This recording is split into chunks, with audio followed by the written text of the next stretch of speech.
Polaka. Bis nabrak tiang listrik di depan dealer Honda. Marita. Kondisi terbalik.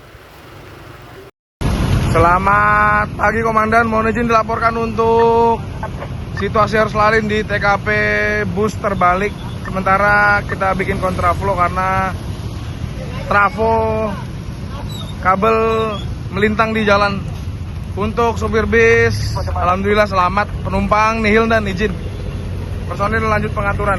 Demikian dilaporkan dari Jalan Selamat Jati.